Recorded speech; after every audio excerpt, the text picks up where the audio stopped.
Hi everyone, welcome to the next video in this series. This is the how to drink wine tasting method, and today we're going to break down for you off-dry white wines. Now, what's really interesting about blind tasting is that when you look at each individual grape variety that we say is testable for the quartermaster sommeliers or for WSET or for any of your exams, there is a rhyme or a reason why. And usually these are genetic or winemaking components that make a wine what it is. So here at How to Drink Wine, hi, my name is Ashley. I'm one of the co-founders. We've developed a really amazing method that takes the science behind blind tasting and pulls out these actual scientific techniques that are going to tell you exactly what is in this glass. So today we're going to use our technique to go ahead and break down these two wines. Now, I do know what I have in front of me, but I know what they are because I'm going to go ahead and, like I said, teach you the differences between them. I also do not remember what order I pour these wines in, so we're going to figure that out together. Now, for the how to drink wine tasting method, the first thing that we start with for both reds and whites is color. Here's a huge secret though. In white wines, color is not as important because based on winemaking or based on location or based on just even the climate of the year, whether it was hot or cold, color can change drastically. So all white wines can range from anywhere from pale straw all the way to yellow, depending on who makes the wine. So for white wines, we don't focus on color as much, whereas in the red wines, if you see the first video in our series, it breaks down two different red wines. There's a lot bigger of a difference and a lot more rhyme or reason to color in reds. And here for white wines, we're gonna look at our wine one. This guy here, and I know it's on a video, but this guy right here is a deep straw, hints of yellow. I would say it's probably actually just at yellow now itself. And this one is what I would call a pale straw. It's got just a lighter density of color to it and a little bit of green. Again, that can really mean anything for white wines. But when we break down white wines in the how to drink wine tasting method, we're going to focus on beyond color. We're going to start with structure, and then we're going to go into our key indicators. And these are pieces of information, like I said, that are going to help you identify what's in the glass. Now, why do we start with structure? Structure doesn't lie. And according to the quartermaster sommeliers, for each level, there are testable grape varieties from different regions.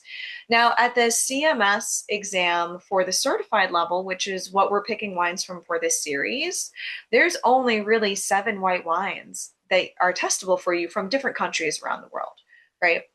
So here's a really interesting thing is each one of these grapes is prone to having the same structure.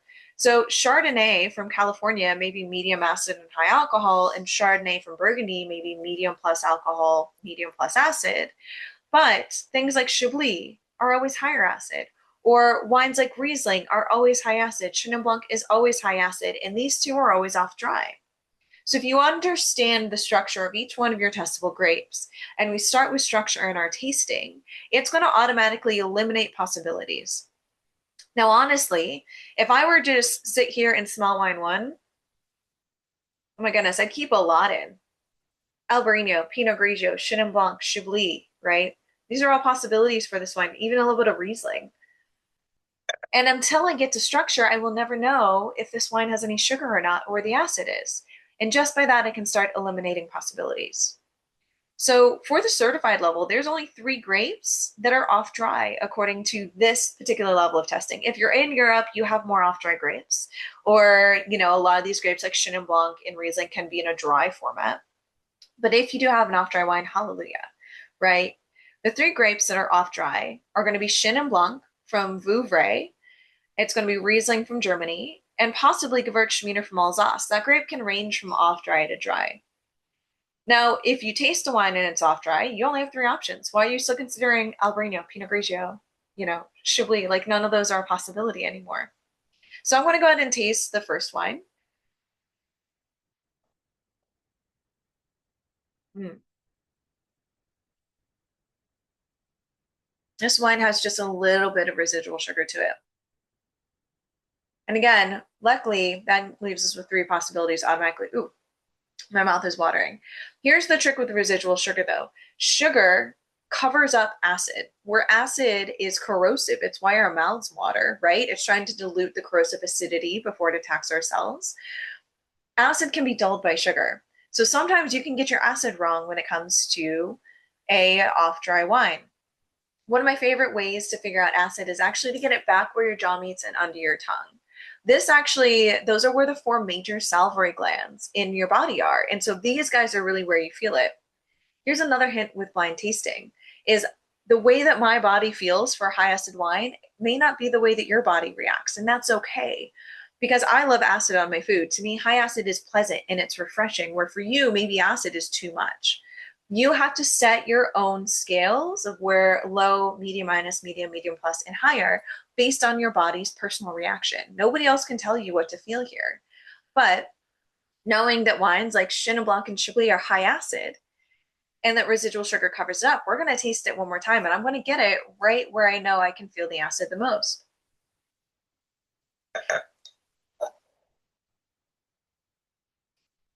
Oh, yeah. The sugar makes it pleasantly acidic. When I get it back here, it is tart and I can feel it. My body is telling me this is a high acid grape, right? Which again, amazing, because if you know the structure behind all the different grape varieties, if you do that little bit of theory, again, you'll be able to, rule everything out. Now, Riesling and Chenin Blanc are high acid. They are two of the highest acid grapes that we taste. They are really bright. They both come from cool climates. And again, these two will have residual sugar in them because it balances that acidity. Nobody wants to drink straight lemon juice. So by leaving a little residual sugar in these two grape varieties, we end up with a way to soften that acidic impact and make it more pleasant. It rounds out the fruit, it changes the flavor a little, which is again why residual sugar can be kind of hard to kind of move into detecting acid. Now, the third off-dry grape is Gewürztraminer. Gewürztraminer is a medium acid grape. The reason why Gewürztraminer has residual sugar, though, is because it's prone to having high alcohol. So when you leave residual sugar in a wine, you stop the fermentation early before all the wine is fermented completely dry.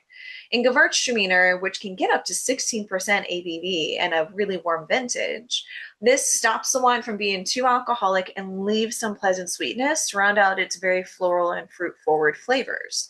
So neither one of these is medium acid. I know that. So I know that I'm not looking at Gewürztraminer, right? I have two off-dry grapes, I have two off-dry wines. There you go. If you're in a testing exam and you get an off-dry wine, hallelujah. Your acid will then be the next thing that will tell you and help you narrow down your choices. I like to call this the horse race. Imagine all the white wines come out the gate at the same time. If you just start smelling them, all those horses are still in the race. Fruit can be the same for almost every white wine in the world. And then the other aromatics can be iffy as well. But if you get the wine on your palate and you start talking about structure, automatically all the grapes that can't be off dry are gone. Or if it's dry wine, then your off dry grapes are gone. You then look at acid, and then other grapes fall to the back of the pack, right? The idea is that one of these grapes, from all the clues that we're collecting, one of these grapes will nose above the rest and take it home, and that's your winner. It's not always about getting the grape variety right. It's about showcasing the work to get there. But also, this is going to be a really great method to help you be really decisive really quickly. So after I am done with acid, I want to check and feel for alcohol. Now, here's the thing. Chenin Blanc likes to ripen. It gets super ripe. It likes to oxidize. It gets a lot of just sugar naturally. So a Chenin Blanc, when it's off dry, can be between like 10 and 12% ABV. If this wine was fully dry, though, it could be up to 13, 13.5, right? Riesling is the entire opposite. Riesling, a cabinet wine, which is really just the measure sugar at harvest, right? A cabinet wine, when it's fully dry, will only be about 11.5%, which means that when it's off dry, not all that sugar is converted to alcohol, it'll be low. It'll be like 8 to 10%. If a Riesling is Spätlese and it's off dry, then that means it could potentially be up to 12.5% ABV when it's dry, right? So instead, we're really looking at, again, that 8 to maybe 11%, depending if it's off dry. Because Chenin Blanc likes to get a little bit more ripe, right, have a potential for a little higher alcohol, I'm going to feel my alcohol now.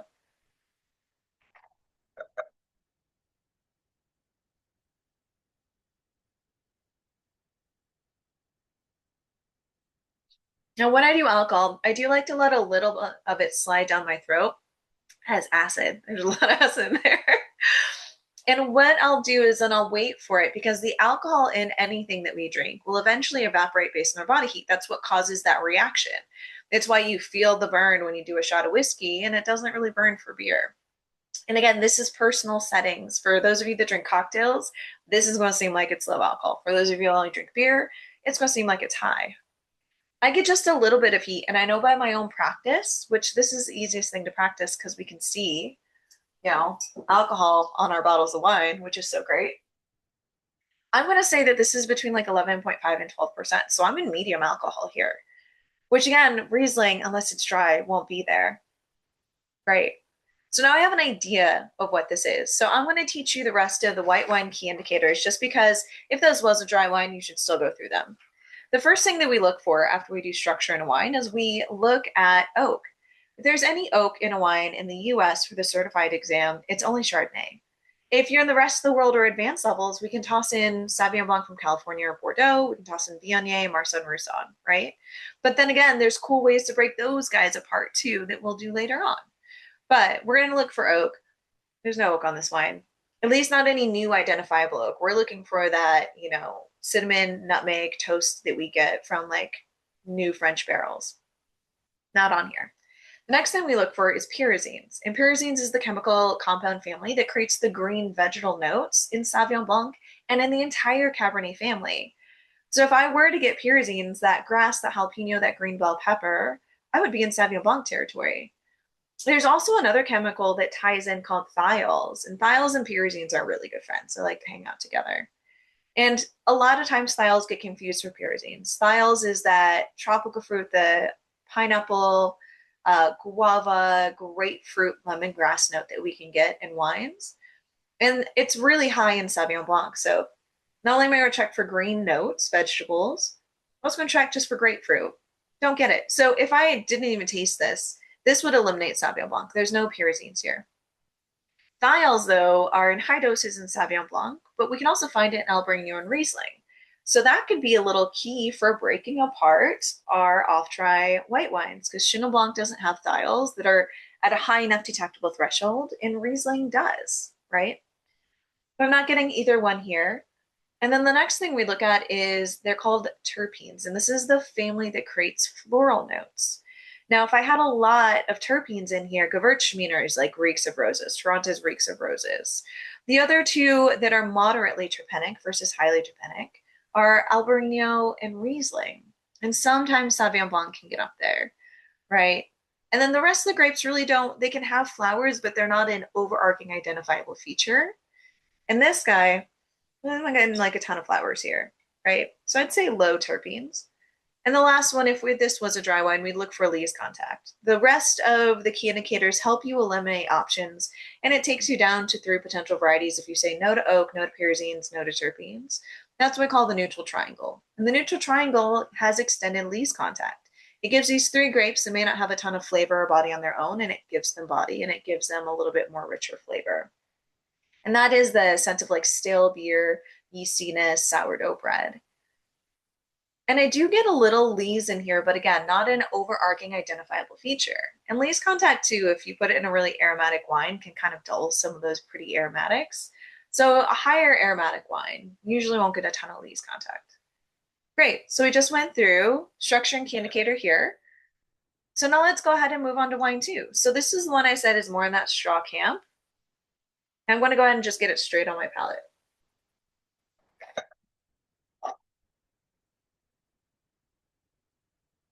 This guy has much more sugar to it. It is still in the off-dry camp, but the sugar makes the fruit seem richer. There's even almost like a little candiedness to some of the fruit here.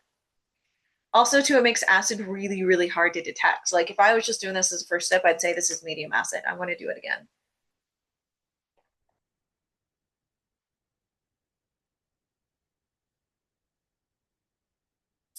Second time back here, my mouth is watering. It's having a similar reaction to the first wine I had. So again, this can be really tricky because you may know that this is Riesling or Chenin Blanc, but if you don't get the acid right, you're not going to get all the points on your grid when you're in the middle of a test. This is definitely high acid. And by letting a little bit trickle down my throat, I don't feel any burns. I would say that this is low alcohol. This is probably between 8 and 9%. Great. Automatically, I'm able to kind of pull these two apart. Let's just go through those key indicators one more time. So key indicators here. There's no oak on this wine.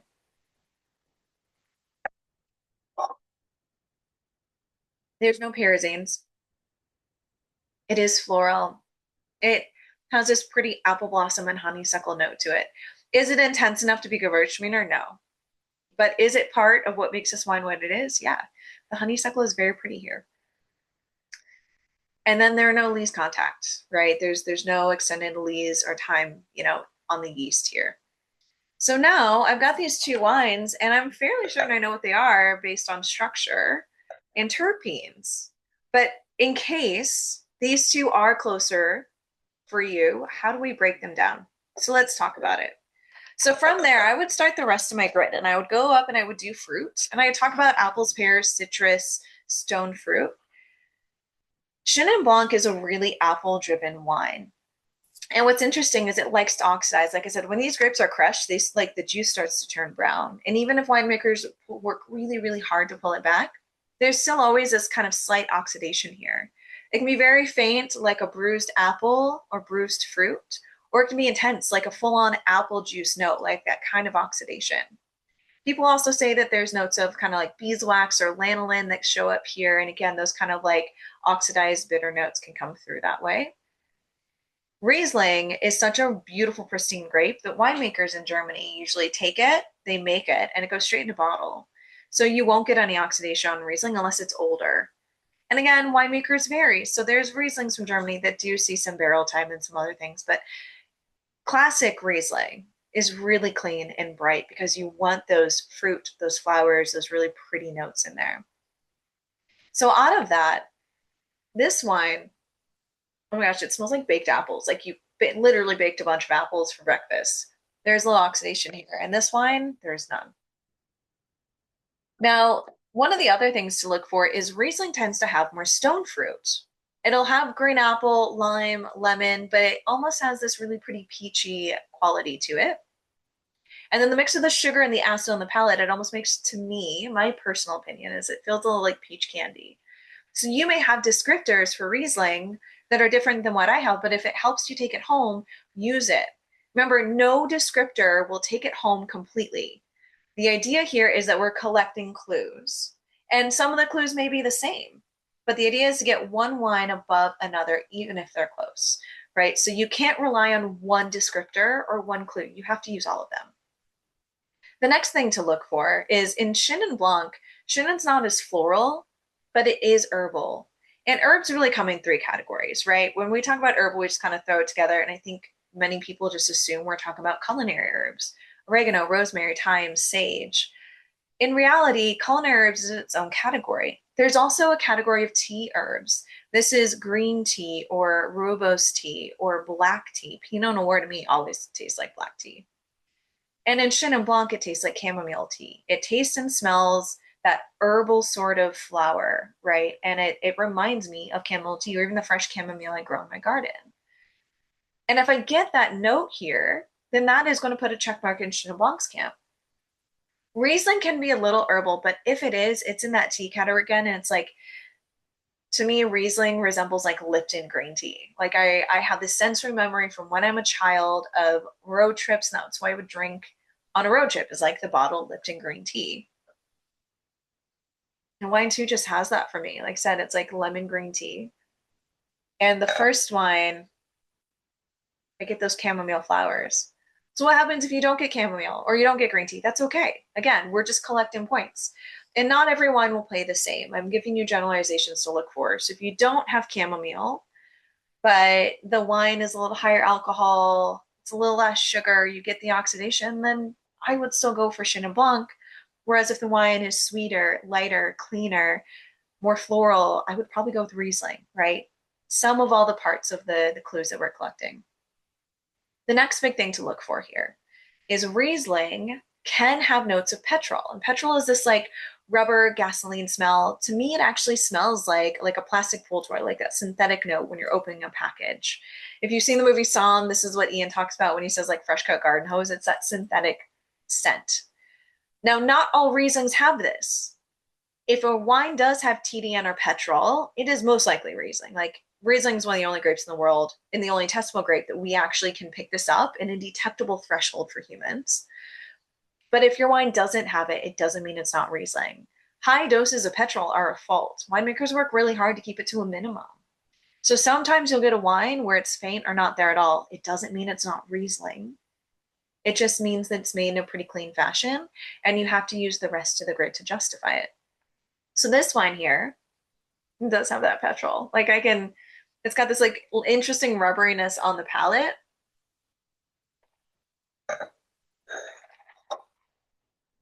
And on the nose.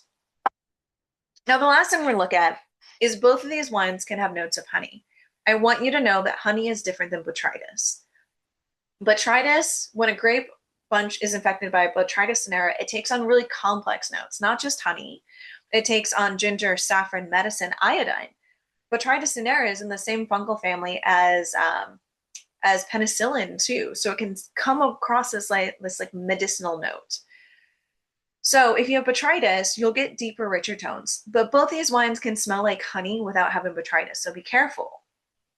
And interestingly enough, this isn't full on honey, but this is beeswax. It smells like I put a honeycomb on a cheese plate.